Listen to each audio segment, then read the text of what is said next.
Good afternoon. So today we are here again for another class of Human Resource Management for Bachelor of Business Administration, fourth semester student. Today, that is April 16th, 2021. And the topic that we are going to discuss today is Human Resource Planning. ठीक है, human resource planning को समझने से पहले हम लोग ये देखें कि प्लानिंग क्या होता है और हम प्लानिंग क्यों करते हैं। किसी भी काम को सिस्टमैटिक वे में एक सही तरीके से करने के लिए ये बहुत जरूरी है कि हम उस काम के को प्लान करके करें। अगर हम किसी काम के लिए प्लानिंग पहले कर लेंगे तो वो काम अच्छा भी होगा और आसानी के साथ भी हो जाएगा कंपैरेटिवली उस काम के जिसको हम प्लान करके नहीं रखेंगे।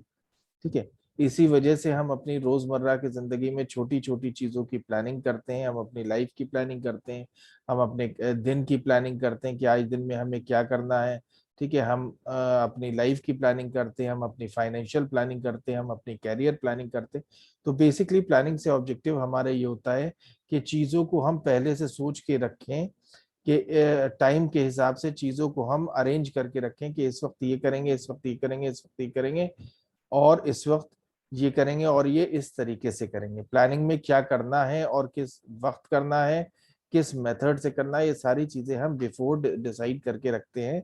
तभी हमारा काम आसानी के साथ और सही तरीके से ऑर्गेनाइज मैनर में हो जाता है। तो वही चीज है ह्यूमन रिसोर्स प्लानिंग में। ठीक है, ह्यूमन रिसोर्स प्लानिंग जैसा कि नाम बताता है HRP, ह्यूमन रिसोर्स प्लानिंग, इसमें हम ह्यूमन रिसोर्स के लिए प्लान करके रखते हैं। ह्यूमन रिसोर्स प्लानिंग का मतलब ये है कि हम प्लान करके रखते हैं कि आने वाले वक्त में हमें कितने लोगों की जरूरत पड़ेगी, किस समय जरूरत पड़ेगी, किस तरीके के लोगों की जरूरत पड़ेगी और उस तरीके के लोग हमें कहाँ मिलेंगे। ह्यूमन रिसोर्स प्लानिंग को एक और नाम से भी बुलाया जाता है, इसको मैन पावर प्लानिंग यानी कि शॉर्ट फॉर्म में MPP भी कहते हैं। तो अब बात करते हैं ह्यूमन रिसोर्स प्लानिंग की। ठीक है, व्हाट इज प्लानिंग, वही बात बताई गई है कि सबसे पहले प्लानिंग क्या है।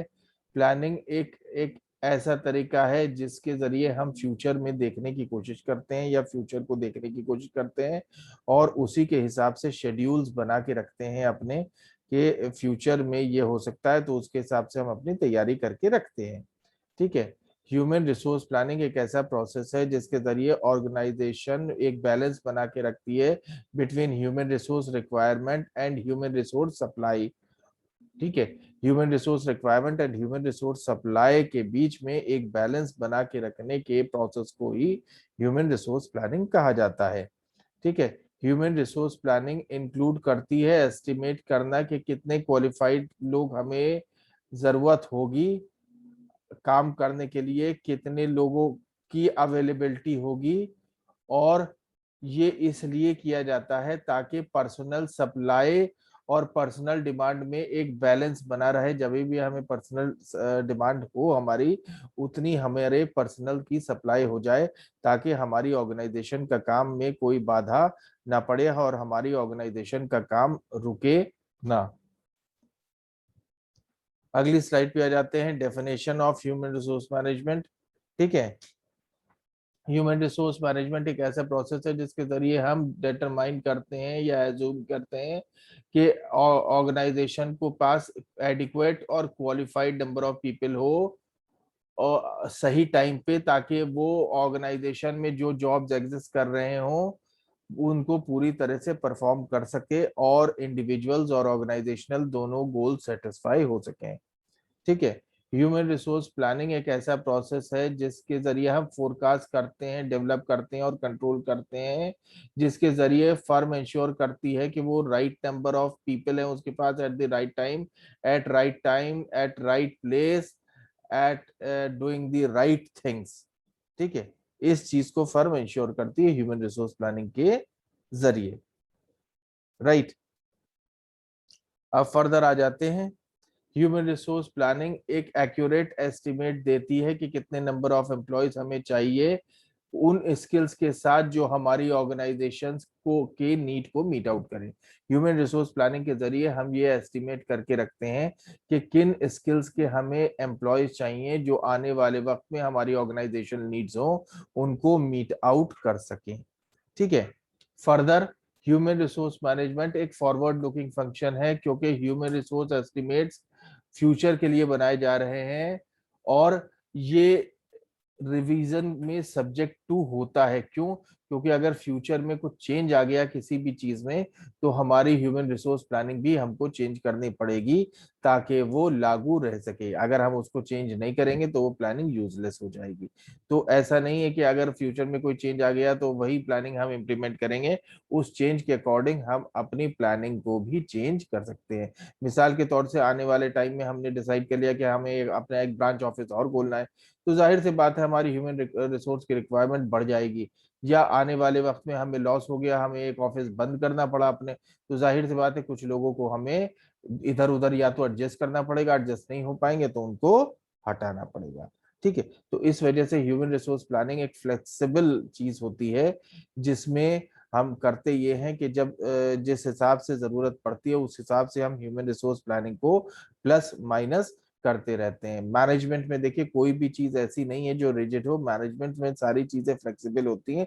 और सारी चीजें फ्लेक्सिबल होने का सबसे बड़ा कारण यही है क्योंकि फ्यूचर अनसर्टेन है, और इस अनसर्टेन फ्यूचर की वजह से चेंजेस हो सकते हैं, जिन चेंजेस के अकॉर्डिंग आपको अपनी अपनी चीजों को मोल्ड करना पड़ेगा। अगर आप मोल्ड करेंगे तभी आप सही से चल पाएंगे, अगर मोल्ड नहीं करेंगे तो आप नुकसान के भागीदार ही बने रहेंगे और आपके काम में परेशानियां खड़ी होती रहेंगी। इस वजह से मैनेजमेंट में ज्यादातर चीजें आपको फ्लेक्सिबल रखनी पड़ती हैं, वक्त हालात और अनसर्टेनिटी के हिसाब से चीजों को आपको एडजस्ट करके चलना पड़ता है। ठीक है, फर्दर आ जाते हैं नेक्स्ट स्लाइड पे। नेक्स्ट स्लाइड बात करती है डायरेक्ट और इनडायरेक्ट एम्प्लॉयज की। ठीक है, देखिए दो तरह के एम्प्लॉयज होते हैं, एक डायरेक्ट होते हैं एक इनडायरेक्ट होते हैं। डायरेक्ट एम्प्लॉयज कौन है? डायरेक्ट एम्प्लॉयज वो हैं जो डायरेक्टली बिजनेस में इन्वॉल्व हैं। ठीक है, डायरेक्ट एम्प्लॉयज वो हैं जो डायरेक्ट बिजनेस में इन्वॉल्व हैं। ठीक है, इनडायरेक्ट एम्प्लॉयज वो हैं जो डायरेक्ट एम्प्लॉयज को के काम को सपोर्ट कर रहे हैं या डायरेक्ट एम्प्लॉयज को सपोर्ट कर रहे हैं। किसी भी ऑर्गेनाइजेशन में दो तरह के एम्प्लॉयज हो सकते हैं, एक डायरेक्ट एम्प्लॉयज एक इनडायरेक्ट एम्प्लॉयज। डायरेक्ट एम्प्लॉय वो होते हैं जो डायरेक्टली उस काम में इन्वॉल्व हैं जो ऑर्गेनाइजेशन में मेन जो ऑर्गेनाइजेशन का मेन काम है। और इनडायरेक्ट एम्प्लॉयज वो हैं जो डायरेक्ट एम्प्लॉयज के सपोर्ट के लिए एग्जिस्ट करते हैं। अब इसको एक एग्जाम्पल से समझते हैं कि टीचर्स और किसी यूनिवर्सिटी के टीचर्स और उस यूनिवर्सिटी के वाइस चांसलर या उस कॉलेज के प्रिंसिपल। ठीक है,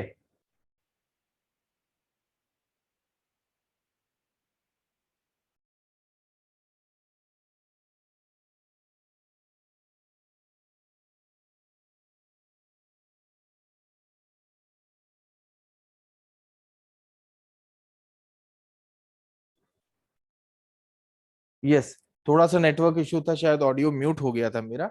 मेरी आवाज आ रही है अब? Yes sir. Right, fine. So इसमें एग्जाम्पल दिया हुआ है कि इनडायरेक्ट डायरेक्ट एम्प्लॉयज वो होते हैं जो डायरेक्ट मेन प्रोसेस से या मेन फंक्शन से कनेक्टेड होते हैं या मेन काम कर रहे होते हैं, और इनडायरेक्ट एम्प्लॉयज वो होते हैं जो उनको सपोर्ट कर रहे हैं। जैसे इस पे एग्जाम्पल दिया है टीचर्स और स्टाफ।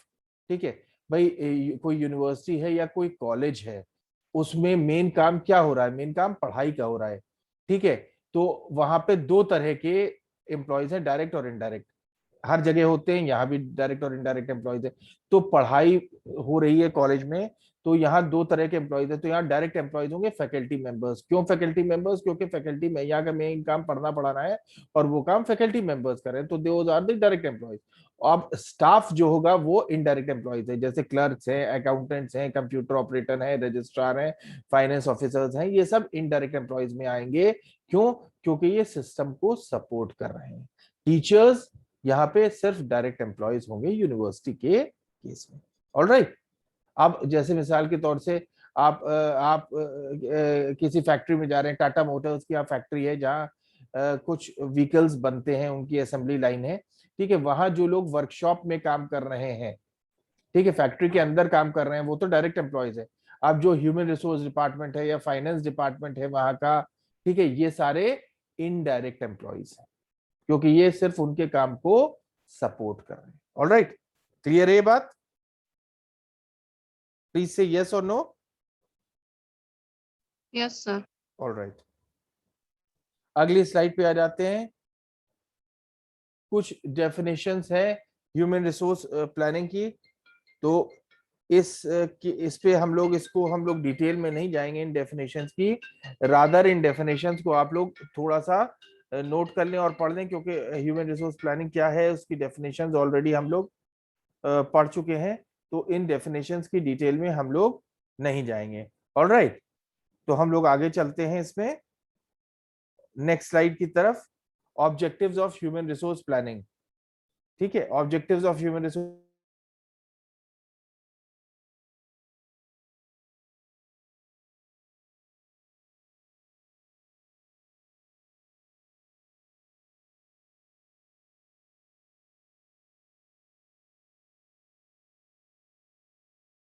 Thank you sir.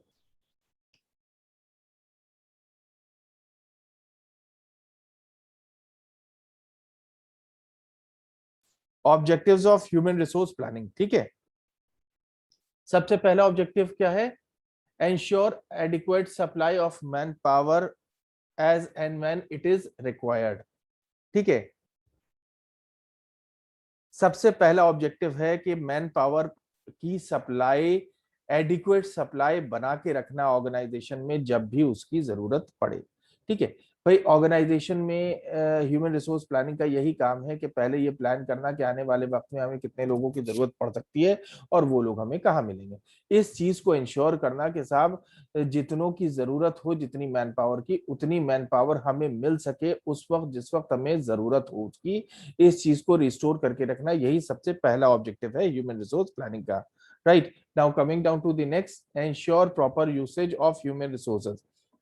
जो लोगों को आपने ऑर्गेनाइजेशन में काम पे रखा है, जिन लोगों को आपने ऑर्गेनाइजेशन में काम के लिए हायर किया है, उनका प्रॉपर यूसेज हो, उनका प्रॉपर यूटिलाइजेशन हो। मतलब अगर 10 लोगों की जरूरत है तो 10 ही लोग हायर किए जाएं, 11 लोग ना हायर किए जाएं, क्योंकि 11 लोग अगर आप हायर कर लेंगे, काम 10 ही आदमी का है, तो एक आदमी दो आदमी फजूल में मौज काटेंगे और बाकी काम करेंगे, तो वो गलत है। जितने लोगों की जरूरत है उतने ही लोगों को हायर किया जाना चाहिए। तीसरी चीज, forecast future needs for human resource with different levels of skills. इस चीज का फोरकास्ट करना कि आने वाले वक्त में किस तरह के एम्प्लॉयज की हमें जरूरत पड़ेगी, किन स्किल्स के साथ।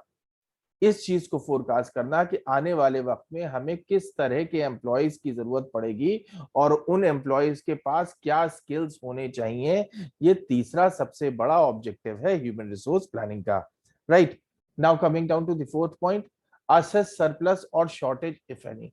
ये भी आपको देखना है कि आपके जो एग्जिस्टिंग एम्प्लॉय हैं क्या वो सरप्लस है, मतलब जरूरत से ज्यादा है, या क्या उनकी शॉर्टेज है, जरूरत से कम है। मिसाल के तौर से आपको जरूरत है 10 लोगों की, 11 लोग हैं, क्या ये हो गया सरप्लस? अगर 11 लोग हैं तो, और 10 लोगों की जरूरत है, 8 लोग हैं, तो ये हो गया शॉर्टेज, मतलब 2 लोगों की कमी है, 2 लोग आपको और चाहिए। तो ह्यूमन रिसोर्स प्लानिंग का एक इंपॉर्टेंट ऑब्जेक्टिव ये भी है कि आप ये देखें कि एम्प्लॉय जिनकी आपको जरूरत है, जो आप एम्प्लॉय जो आपके यहाँ काम कर रहे हैं, वो सरप्लस में है, मतलब ज्यादती में है, या शॉर्टेज में है, या कमी में है। ठीक है। पांचवा, anticipate the impact of technology on job requirements for human resource. आपको ये भी देखना है कि जो नई टेक्नोलॉजी आ रही है या टेक्नोलॉजी आपने अडॉप्ट की है ऑर्गेनाइजेशन में, उसका इफेक्ट क्या है आपके जॉब्स पे। ठीक है, मान लीजिए आपने कोई नई टेक्नोलॉजी ऐसी अडॉप्ट कर ली, कोई नई मशीनरी ऐसी इंपोर्ट कर ली जिसमें आपका मैन पावर रिक्वायरमेंट गिर जाएगा या कम हो जाएगा। आप पहले 100 लोगों की जरूरत पड़ती थी, अब वही काम 50 लोगों में हो जाएगा। तो ये भी आपको देख के रखना है कि ऐसी टेक्नोलॉजी अगर आगे, मान लीजिए आपने हाईली मैकेनाइज प्लांट कर दिया, आपने कुछ मशीनरी इंपोर्ट कर ली जिस मशीनरी से आपको लेबर की रिक्वायरमेंट ही कम रहेगी, वर्कर्स की रिक्वायरमेंट कम रहेगी, तो आप को 100 लोग काम करते तो 85 में काम हो जाएगा। तो आप उस हिसाब से भी देख के रखिए, क्योंकि टेक्नोलॉजी हमेशा एडवांस होती रहती है। और because of the advancement of technology क्या होता है, because of the advancement in technology चीज मतलब सोफिस्टिकेशन आता रहता है, जिसकी वजह से ह्यूमन रिसोर्स की डिमांड पे डायरेक्टली फर्क पड़ता रहता है। Sixth objective, control human resources already deployed in the organisation.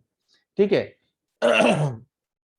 जो ह्यूमन रिसोर्स आपके यहाँ ऑलरेडी डिप्लॉयड है उस पे प्रॉपर कंट्रोल एक्सरसाइज करके रखिए।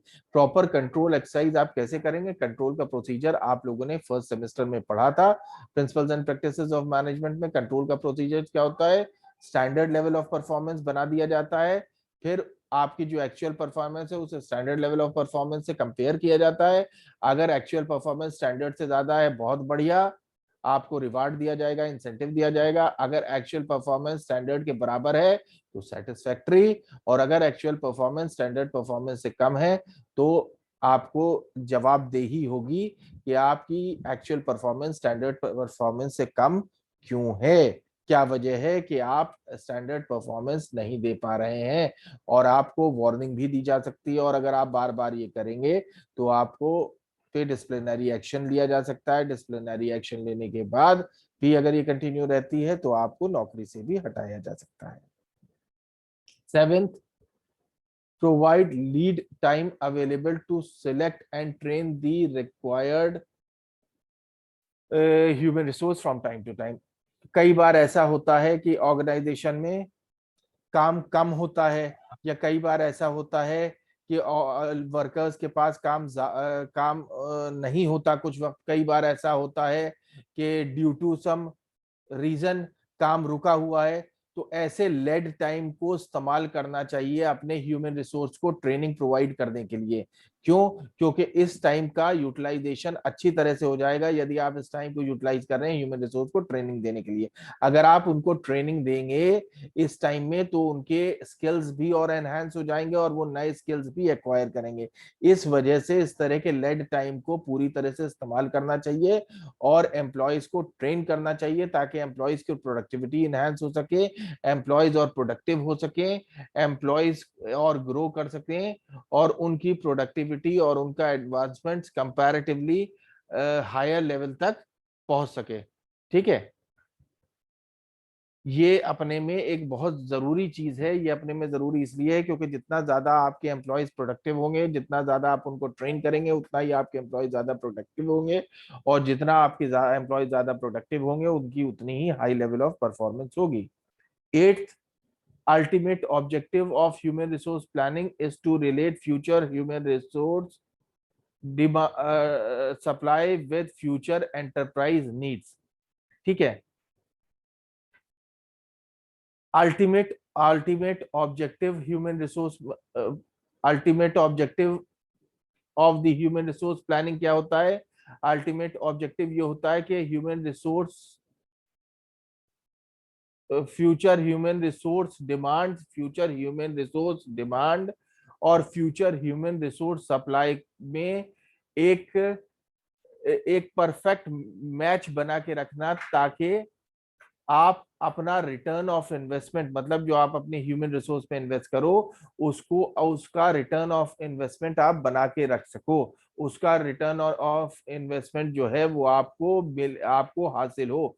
क्योंकि अगर आप अपने एम्प्लॉयज पे इन्वेस्ट करोगे, आप अपने एम्प्लॉयज को हायर करोगे और उनसे आपको कोई रिटर्न नहीं मिल रहा, तो वो हायरिंग बेकार है। तो ये अल्टीमेट ऑब्जेक्टिव है ह्यूमन रिसोर्स प्लानिंग का। ठीक है, अगली स्लाइड पे आ जाते हैं। ठीक है, ऑब्जेक्टिव्स, नाइन्थ ऑब्जेक्टिव है आपका, it is essential for reducing the employees turn over rate. ये ह्यूमन रिसोर्स प्लानिंग इसलिए भी इंपॉर्टेंट है क्योंकि ह्यूमन रिसोर्स प्लानिंग के जरिए हम एम्प्लॉय टर्न ओवर रेट को भी घटा सकते हैं। एम्प्लॉय टर्न ओवर रेट को हम कैसे घटा सकते हैं का क्या मतलब है? मतलब कितने एम्प्लॉयज हमारे यहाँ ऑर्गेनाइजेशन से नौकरियां छोड़ के जा रहे हैं। भाई, हम जब प्रॉपरली प्लान करके उन्हीं लोगों को नौकरी पे रखेंगे जिन लोगों की हमें जरूरत है, उन्हीं स्किल्स के साथ लोगों को रखेंगे जिन स्किल्स के लोग हमें चाहिए, तो जाहिर सी बात है उनका ऑप्टिमम यूटिलाइजेशन भी होगा और उनको हम पूरे बेनिफिट्स भी दे पाएंगे, और उनको वक्त बेवक्त हम लोग रिट्रेंच भी नहीं करेंगे। तो ऐसी सिचुएशन में हमारे एम्प्लॉयज हमारी ऑर्गेनाइजेशन के साथ जुड़े रहेंगे और हमारे साथ काम करते रहेंगे, और हम उनको वक्त वक्त पर ट्रेनिंग, समय समय पर ट्रेनिंग प्रोवाइड करते रहेंगे, तो उनकी वो और नए स्किल्स एक्वायर करते रहेंगे और प्रोडक्टिव होते रहेंगे और उनकी परफॉर्मेंस और एनहेंस होती रहेगी। ठीक है, टेंथ, ये it is necessary to meet the expansion and diversification need of the organization. Human resource planning expansion और diversification needs of the organization को meet करने के लिए बहुत ज्यादा जरूरी है। अब एक्सपेंशन नीड्स क्या होती हैं और डाइवर्सिफिकेशन नीड्स क्या होती हैं, इनको समझते हैं। एक्सपेंशन का मतलब होता है एक्सपेंड करना, ठीक है। मान लीजिए हमारा एक रेस्टोरेंट है, ठीक है, लखनऊ में, हजरतगंज में, ठीक है, और वो उस रेस्टोरेंट की एक ब्रांच ही है हमारी हजरतगंज में। हमने एक उसकी और ब्रांच खोल दी, अमीनाबाद में एक ब्रांच खोल दी, महानगर में एक ब्रांच खोल दी, गोमती नगर में। ये हो गया एक्सपेंशन। हमारा रेस्टोरेंट था मान लीजिए एबीसी रेस्टोरेंट के नाम से, हजरतगंज में था, हमने उसकी एक ब्रांच अमीनाबाद में डाल दी, एक अलीगंज में डाल दी, एक गोमती नगर में डाल दी, ठीक है, तीन चार ब्रांच खोल दी। This is called as expansion. Expansion होगा तो जाहिर सी बात है हमें लोगों की भी जरूरत पड़ेगी, हमें सामानों प्रोडक्ट्स की भी जरूरत पड़ेगी जो रेस्टोरेंट में जिन चीजों का इस्तेमाल हो, ठीक है। तो जहां एक्सपेंशन होगा वहां हमें ह्यूमन रिसोर्स प्लानिंग की जरूरत पड़ेगी। हमारी एक्सपेंशन का कोई प्लानिंग है तो उसको हम ह्यूमन रिसोर्स प्लानिंग के साथ इंटीग्रेट करेंगे, ताकि आने वाले वक्त में जब ह्यूमन रिसोर्स प्लानिंग हम कर रहे हो, जब हम एक्सपेंशन कर रहे हो, तो ह्यूमन रिसोर्स प्लानिंग पहले ही की जा चुकी है और हमें लोग जिनकी हमें जरूरत है हम उनको तुरंत हायर कर सकें। अब हो गया डाइवर्सिफिकेशन। डाइवर्सिफिकेशन क्या होता है, डाइवर्सिफिकेशन को समझ लेते हैं। रेस्टोरेंट वाले ही एग्जांपल पे कंटिन्यू करते हैं। हमारा एक रेस्टोरेंट था हजरतगंज में, हमने तीन चार ब्रांचेस खोल दी रेस्टोरेंट की, ये तो हो गया एक्सपेंशन।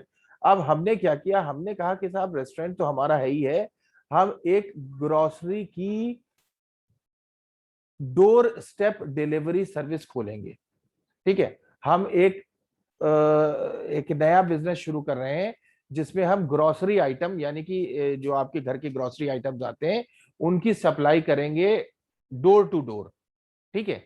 रेस्टोरेंट का और इसका कोई रिलेशन है, ग्रोसरी सप्लाई का?